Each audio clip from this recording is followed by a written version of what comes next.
સીતારામ જય આપા ગીગા બધાને, માતાજી બધાને હાજર નિર્વા રાખે અને બધાનો દિવસ સારો પસાર કરે એવી શુભકામના આપું છું. અત્યારે જો સવારના 8 વાગી ગયા ને આપણે નાહી ધોઈને ફર્સ્ટ ક્લાસ તૈયાર થઈ ગયા છે.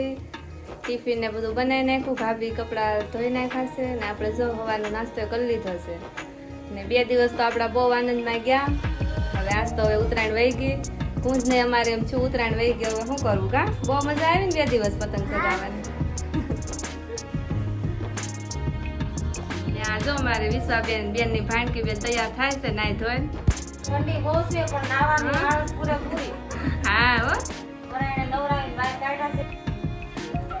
તો જો વિશ્વાબેન અમારે તૈયાર થવા માંડ્યા છે. જો નાઈ ધોઈને એવા મસ્ત થઈ ગયા છે. મમ્મી તૈયાર થઈ ગયા, માથોડામાં બાકી છે. બાય મંદિરેથી જો આવી ગયા છે રોજની જેમ આપણે. ભાભી મીરા જેને મૂકવા ગયા છે.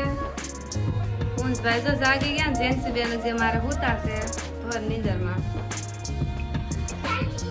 રાજભાઈ જો મારે જાગીને રમે છે અહીંયા. જાગી ગયા. જો કોમલબેન અમારે અત્યારમાં નાસ્તો કરવા બેસી ગયા છે.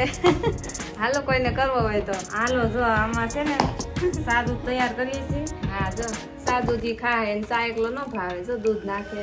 ભાભી કે દૂધ નહીં હોય તો હાલશે પણ દૂધ વગર તો આખું નહીં ખુલે. હા જો ભાખરી છે, લીંબુનો આથણું ખાય ચાર મારે. અને 2 દિવસ તો બહુ મજા આવી કા કોમલબેન? હા, ઉત્તરાયણમાં કેવી મજા આવી ગઈ કા? પતંગ ચગાવવાની બોલાય ઉઠી તરત ધાબે. ભાભી ને હમણાં તો કામમાં તો બહુ ઈ નહોતી. જમવાનું તૈયાર આવી જતું હતું. હા, આજ પાછા કામે ચડી ગયા છે. હા 2 દિવસ બહુ જલસા કર્યા કા? અગાસી ઉપર આખો દી પતંગ સગાવ્યા એટલા ને કાપ્યા એટલા બધા એના બહુ મજા આવી. ભાભીએ લપેટ કર્યા એટલા તો કોઈ નહીં કર્યા હોય. કામ કરીને ફ્રી થઈ ગયા છે ને હવે જો રસોઈ બનાવવાની તૈયારી કરશું. ભાઈએ વેન કર્યું છે. હા અમારે આ બેન તો તૈયાર થઈ ગયા છે. ઉત્તરાયણ વાળા હજી 1 દિવસ રોકાણા છે. એક બેન વયા ગયા ને બીજા બેન રોકાણા છે 1 દિવસ. અને ભાઈ જો વેન કરે છે. ભાઈ વેન કરે ને રોકાવાની જે લાગે. એવું લાગે નકર તો રોકાવું જ કામ ના અઠવાડિયું. એના બેનને થોડા ગાંઠ પોતરા ચાલશે. આ બેન થોડાક બીમાર પડી ગયા છે, સૂતોય ધોડે છે. હા ભાગના ગાંઠના ગાંઠ વેન હોય નાના મોટા તો મજા હોય નહીં. હા જો ગોઠવાઈ ગયા છે રાજભાઈ. તેને હાલો હવે ધીમે ધીમે આપણે રસોઈની તૈયારી કરીએ. જો અત્યારે બપોરનું 1 વાગી ગયો છે ને આપણે જમવા બેસી ગયા છે. જમવામાં જો આજે આપણે દૂધીનું શાક છે સાઈઝ વાળું. કોમલબેન સોળે છે રોટલો. હા અને બાજરીના રોટલા છે, આરે છાશ છે, આ ખીચડી છે ને આ લીંબુનું ને ગાજરનું અથાણું છે. તો હાલો બધાએ બપોરા કરવા. જો કોમલબેને કરી દીધા શરૂ. હા બેસો તમે ભૂખ લાગી છે બહુ? બહુ લાગી છે. ભાઈએ શરૂ કરી દીધું છે જો. આ તો બોલતા બહુ ભૂખ લાગી હા આ બાજુ ભાભીએ શરૂ કરી દીધું. જેથી ગુરિયો મારે સામને તને ભૂખ લાગી ને જોઈ વગાડે. તો આ બાજુ રાજભાઈએ મોરું પહેર્યું છે, હજી ઉત્તરાયણ વહી ગઈ પણ કાઢ્યું નથી. તો અત્યારે વાગી ગયા છે સાંજના 6 ને હવે આપણે ધીમે ધીમે રસોઈ બનાવવાની તૈયારી કરશું. આમાં દાળ ને બધું બફાવા મૂક્યું છે.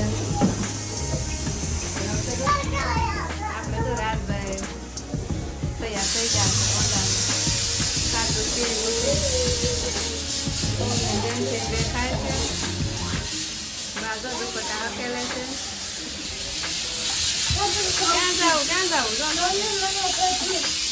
એનો ખજૂર ખાવો છે. હજી મામી રસોઈ બનાવે છે, ક્યારે રસોઈ તૈયાર થાય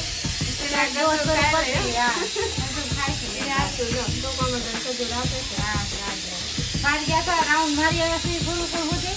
પાણીપુરી ખાઈ લીધી છે. હવે મામી રાયસોર બનાવે છે.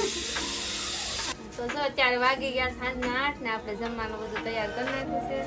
તો જો જમવામાં આપણે આજ તો દાળ ભાત છે, આ ભાત છે, આ દાળ હારે દૂધ છે અને આ બટેકાની સૂકી ભાજી બનાવીશ મસ્ત ટમેટા લીલા ધાણા નાખી. હારે આપણે આ રોટલી છે અને હારે સેવડા છે. તો હાલો બધાએ વાળું કરવા અને અમારી વિડીયોને લાઈક કરજો, શેર કરજો, ચેનલને સબસ્ક્રાઈબ કરજો. તો આજનો દિવસ કંઈક આપણો આવો હતો. તો આ સાથે આ વ્લોગ પૂરો કરીશું. ફરી મળશું નવા વ્લોગ સાથે. ત્યાં સુધી બધાને સીતારામ, જય માતાજી.